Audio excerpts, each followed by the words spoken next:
Hi, I'm Johnny. This is Johnny Likes, the show where I talk about movies that I like.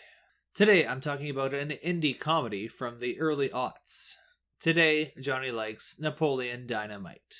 When this movie first came out, I was working in a kitchen where Anchorman and Will Ferrell's Best of SNL, they were quoted all the time. If you didn't know the references, you might wonder why the cooks out of nowhere would go, "Goulet!" So the kind of as random as you can possibly make it style of dialogue was kind of at its peak in my circle of work buddies. I remember seeing the trailer for this movie, and pretty much everyone I worked with was pretty psyched about it coming out. And on paper, I should have absolutely loved this movie. I wanted to love it. But once I finally saw it, it didn't really live up to the expectations that I have for it. And I couldn't convince myself that it was better than it really was. So I watched this movie a few nights ago, and much of what I initially thought about it still remains. There's still some absolutely laugh-out-loud moments in here. The Napoleon one-liners are still just as outrageous as ever. Everyone is still very awkward. I'm still not sure exactly when the movie is supposed to take place. And the climactic dance scene is still my favorite part of the film. This time around, what I did notice was the aesthetics of the film.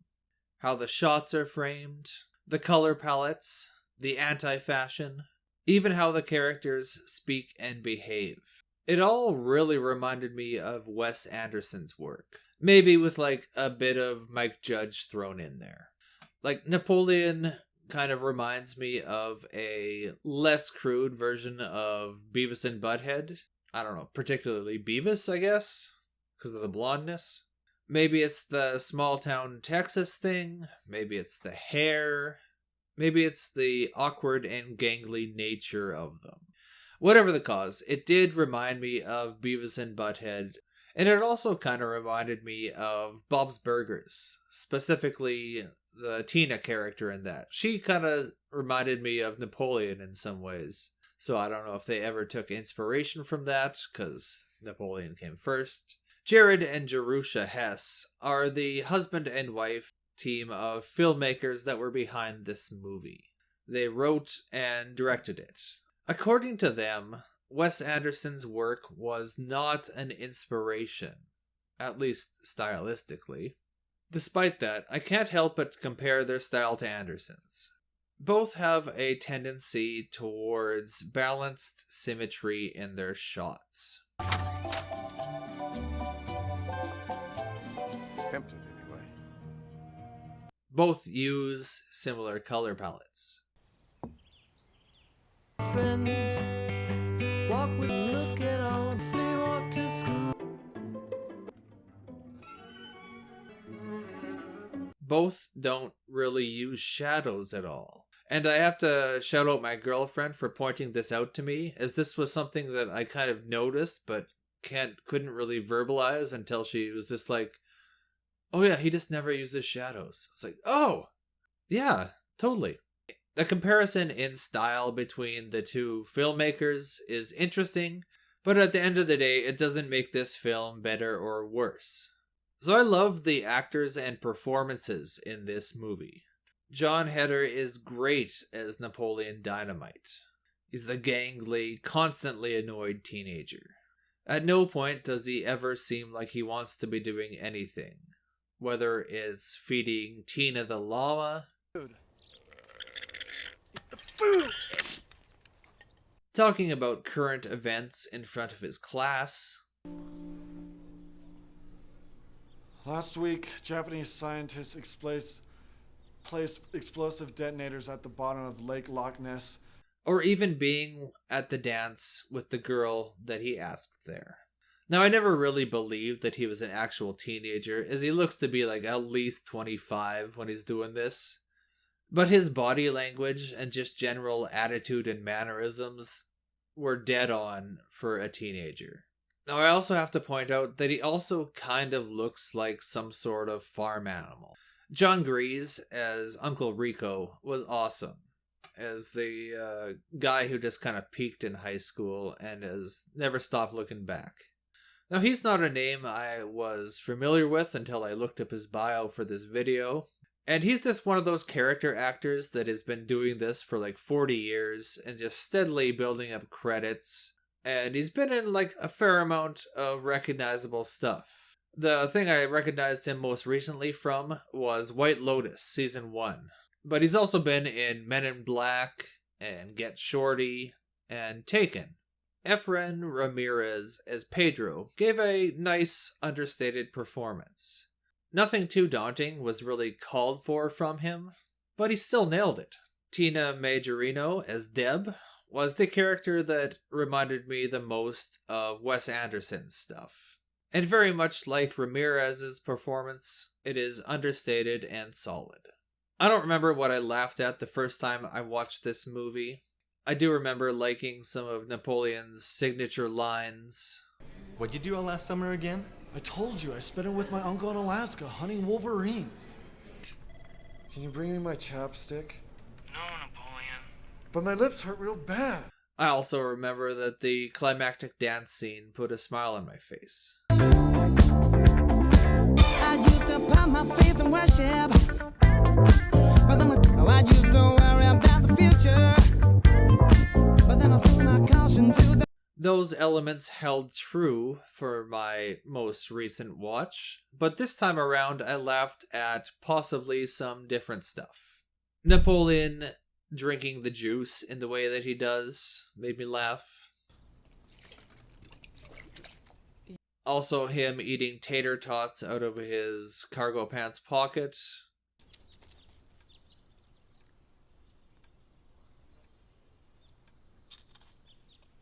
Come on, give me some of your tots. No, I'm freaking starved. I didn't get to eat anything today.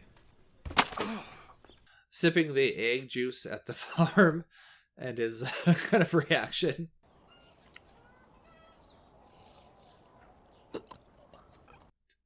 Yeah, just thinking about that made me crack up here. And Napoleon's portrait of his date and her reaction to it with the hair lip.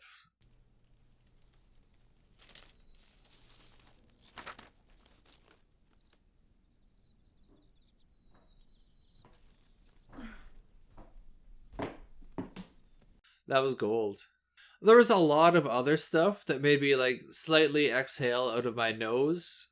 But for the most part, it just kind of tickled me. And I never really did laugh out loud, but it was just a constant state of general amusement. The story in this wasn't anything special, but the script, I think, was.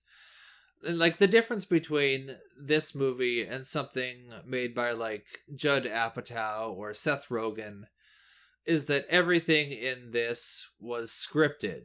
There's no famous comedians and actors ad-libbing and improving lines. All of the weirdness came from this husband and wife team. So I mentioned earlier that I'm not sure when this movie is supposed to take place. Apart from Kip using the internet, this movie could have really taken place anytime from like 1980 up until the present. Which by the present I mean like 2004 when the movie was made. The best I could come up with was that the movie was supposed to take place in the kind of present day, and that everything was just kind of 20 years out of date and just kind of old. Now from what I've heard, small towns are just always kind of like 10 years behind the curve in terms of pretty much everything. So maybe that's what's going on here, and that's why I can't kind of place the time frame. So at the end of the day, this is just kind of a nice little teen comedy that's kind of off the beaten path. It's just fun to watch. It's very stylish, it's got good performances, tons of interesting lines of dialogue. John Heder as Napoleon Dynamite was awesome, and the climactic dance sequence is still pretty iconic. It's just a sweet little indie film that happened to become a runaway hit. And for like a summer, all the cool kids had Vote for Pedro shirts. I may have even had one. I'm going to rate this a 3.5 out of 5.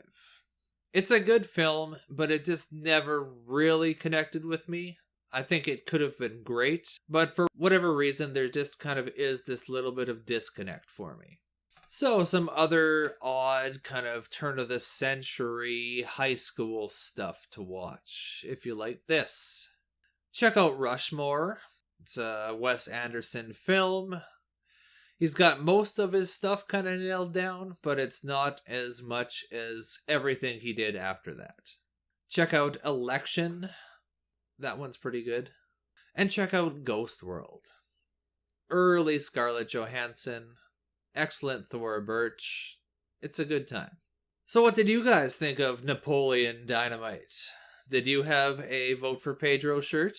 What do you want to see me talk about next? Let me know in the comments.